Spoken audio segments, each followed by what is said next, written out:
Now I will give again the floor to Mr. Mazzo that will, I hope is now technically able to moderate. Mr. Mazzo? Good afternoon. Afternoon. So Mr. Mazzo will introduce the next speaker. Good afternoon. I want to present Mr. Dannreuther from the University of Leeds. He is lecturer in the European political economy. Please, Mr. Dannreuther, wait for your presentation. Okay, so thank you very much for having me. This is such an impressive meeting and so exciting to be part of it. I'm absolutely thrilled. My name is Charlie Dannreuther. I work at the University of Leeds, and I'm very interested in enterprise policy, and I'm very interested in how universities can also contribute to the upskilling of the European economy. I am based in the University of Leeds. We are unfortunately drifting away from you in our political structures, but there are still, I think, some very interesting common issues that we can address together. And the main thing I really wanted to talk about was to think about the role that universities can also play in vocational and educational training. We've had a number of people talking about the gap in the provision between digital and SMEs. And we've had other people talking about the need for new social agendas, which universities are very well placed to connect people with. And also we've had people discussing the need to encourage collaboration. Again, universities can play an important role there.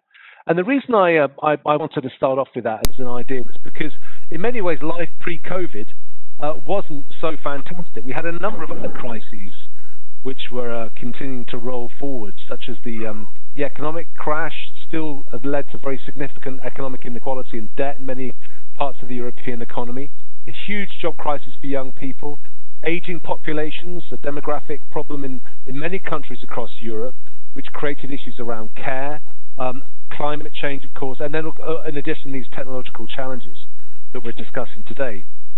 And in many ways, SMEs were at the sharp end of many of these crises. I don't want to elaborate too much on that, but my main point is that COVID was already present. Pre-COVID, there were many uncertainties that people were trying to address in the SME sector, as the rest of society was. And in some ways, COVID presented a moment of radical uncertainty when we went into this kind of all these unknowns became normal. I found things very difficult to predict what was happening. We had to communicate in different ways, play in different ways, work in different ways, and everything seemed very different. And that's led to quite significant changes in how I think we understand the world, really. And I think in many ways that's an opportunity. And it's something we should embrace, and we should have a plan to try and ensure that SMEs are part of the solution to these common problems. And I think this makes more sense now because the relationship between the state and the economy has changed very dramatically. States are now heavily involved in economies after decades of not being involved. We understand that collaboration is incredibly important to address collective problems on COVID. But we also see that in relationship to other areas on the environment. States have made huge amounts of resources available, but often they're doing this with conditionalities around achieving different goals. And we also understand that the SME sector is a really important part of who we are and plays a very important role in linking communities together. And that's something which really has been quite clear when people have talked about the sense of loss of their high street, and where people have shown their support for SMEs by going out and buying produce from their shops and buying online and making sure they're looked after. So there are many kind of significant challenges which are still being placed, and there's an opportunity to move on this and to make sure that the SME sector, which, as the last presentation showed, is 99.8% of the economy, is present. And the ways in which people tend to talk about these are through things like sustainable development goals. The EU has a whole range of different initiatives and agendas which we've talked about before. And whereas before COVID, SMEs were really seen to be at the sharp end of innovation to really deliver profits for technology and high risk investors. During COVID, I think their role has become much more around cementing society and showing how society can still keep going. And then after COVID, the role of the SME sector can be much more focused on renewing society and creating new changes. And in many ways, the discussion that we're having today is about how we can help the SME economy prepare to realize many of these big challenges which you see here about poverty, around health, around carbon emission, climate change, all these kind of issues. And it's important that we help the SME sector be part of that story. Now, to do that, it's not necessarily as simple as just changing a piece of technology in your office. It's not just a case of buying a new laptop. You have to learn how to address these challenges and to think conceptually. And I think this is where the university sector can be very helpful. This is from the World Economic Forum's Future of Jobs survey. And they've shown here that the top bracket there of jobs in demand, which are increasing in importance, this is the dark blue line here, is critical thinking and analysis, and then problem solving beneath that. And these are conceptual skills which universities are in a very good position to help offer. So students often graduate with very good critical thinking. They're good at reading different literatures and understanding different concepts and applying them. But what they're not very good at doing is demonstrating to potential employers after their degrees that they've used these in a real world context. And I think there's a huge demand at the moment in universities to give students the experiences they need to show that they can do things with these concepts. So to take their education and show that it has usefulness outside. Excuse me. And the vocational educational and training sector is an important part of that bridge between the universities and the SME economy. Many universities are already part of the system, as the last presentation showed, but it's very important that the universities are seen to be an integral part of it rather than one which is distanced. And I think one of the big problems is that there are these barriers between universities and the SME economy. As one of the earlier presenters pointed out, people who go to university tend to have parents who went to university, and people who don't tend to not have parents who went to university. So this bridging thing is really, really central and really important. And I think it's a bit more than just about class and inequality. I think there's also a problem with how universities think about how they deliver knowledge. So university students are encouraged to think about empirical problems through the lens of concepts. So you look at an issue like the EU and you think about different theories, and then the students are assessed on that. For practitioners like entrepreneurs or people running a business, they look at an empirical problem and they're thinking about solutions. What are the possibilities that I can realize in addressing these problems? So in many ways, the two have been talking across each other. You know, when people are talking about, say, the digital economy from a university training, they tend not to focus so much on the practical issues, and the practitioners want to have less theory, less media studies, and more focus on being able to deliver particular outcomes. So this is a problem that we have at my university, and we've done something to try and address this. And we designed an entirely new module, which was called Engaging the Modern City, and it was designed to work with local partners, with local small businesses, especially those working in the cultural sector, and to try and get them to help design programs and modules that will be useful for them.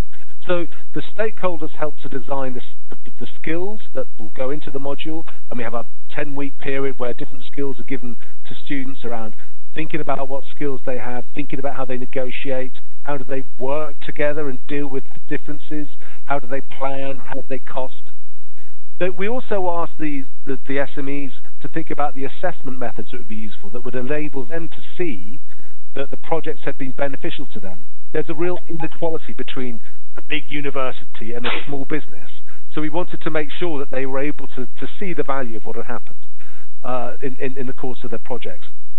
We also thought about contracts to protect the students and their rights, but also the ethics of working, you know, in this unequal relationship between the university and the small businesses, and to make sure that there was equal benefit to both sides. And what was really important was that the local partners, the SMEs, set the terms of the project. They decided what the project would be, and the students would be trained and supported in addressing those issues. So I just wanted to show you a couple of quick examples of how we did this. this is an organisation which is a local theatre company, which basically only had older people, and their problem was that it was difficult for them to access older communities in the city, and yet the city of Leeds has a very clear statement that it wants Leeds to be the best place in the country to grow old. So there was a real problem. So they worked with the students who developed new marketing concepts. They created a film which showed how people joined the theatre and performed in activities, and they helped bring a whole international community to bear as well by reaching out to other theatres which have done similar kind of activities. And that was because the students had the skills to develop and research this particular program. In this project, students identified a new business plan for a music company, a South Asian arts music company, and again they were able to use their critical thinking skills to make comparisons between what was happening in one part of Leeds and to expand that to a marketing strategy for across the country. And this one, what was really interesting was that this engagement of students with local companies gave the students a sense of belonging to the community.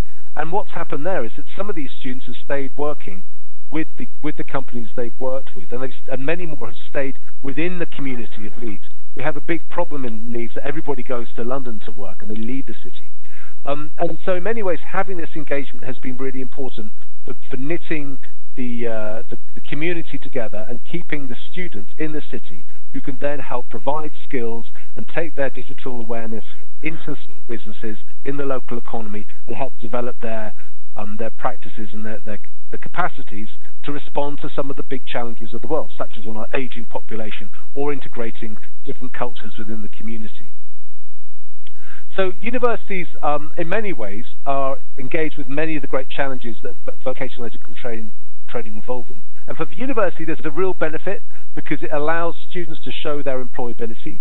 It allows university lecturers like myself to work with partners and identify real-world problems that can be discussed in the classroom. And that's incredibly powerful to show how concepts apply in real life. Students need and really value that experience for their CVs, and we can also help to show how research coming from the university can apply in real-world environments. So when people have talked about big data and artificial intelligence, these kind of partnerships can be very helpful. And just to conclude, for SMEs, they get access to students who are normally incredibly well trained in digital skills. They're all taught online at the moment, but they're also very good at using different apps and different forms of technology. They can also... Sorry,